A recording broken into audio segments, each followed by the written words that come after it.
Bonjour bien-aimés, j'aimerais aujourd'hui dire ceci. Il est dans la responsabilité des hommes de Dieu d'enseigner au peuple de Dieu le secret de la bénédiction en donnant les offrandes. Il est très capital que les enfants de Dieu le sachent. Il est toujours évident de savoir que Dieu passe toujours par les données. Dieu passe toujours par les offrandes pour bénir son peuple.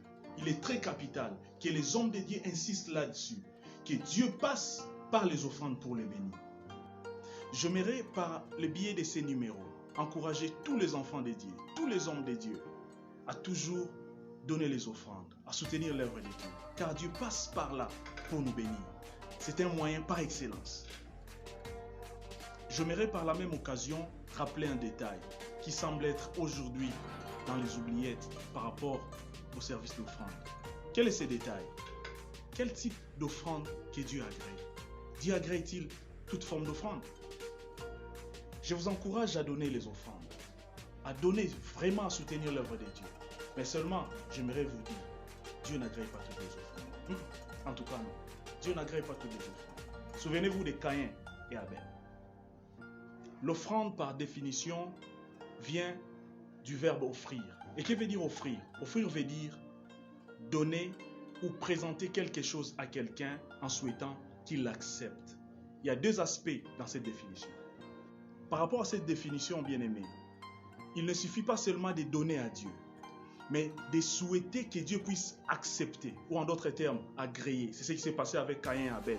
Est-ce que Dieu a agréé l'offrande de Caïn? La Bible déclare qu'il est le rémunérateur de ceux qui le cherchent. Ce n'est pas le pasteur qui rémunère. Ce n'est pas l'assemblée qui rémunère la personne ou l'offrande, la personne qui donne les offrandes.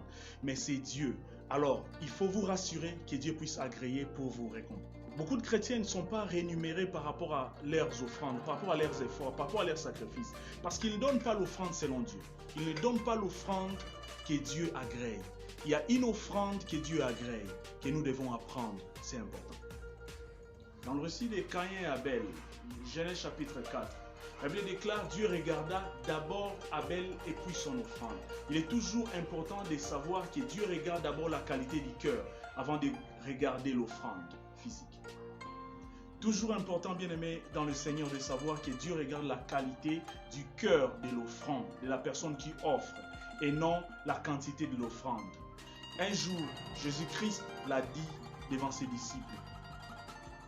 Jésus a dit: cette femme a donné plus que les autres, parce qu'elle n'a pas donné une bonne quantité, mais parce qu'elle avait donné tout ce qu'elle possédait. C'était son attitude, sa considération par rapport à Dieu. Alors détrompez-vous. On n'est pas béni par rapport à la quantité de l'offrande qu'on apporte à l'église.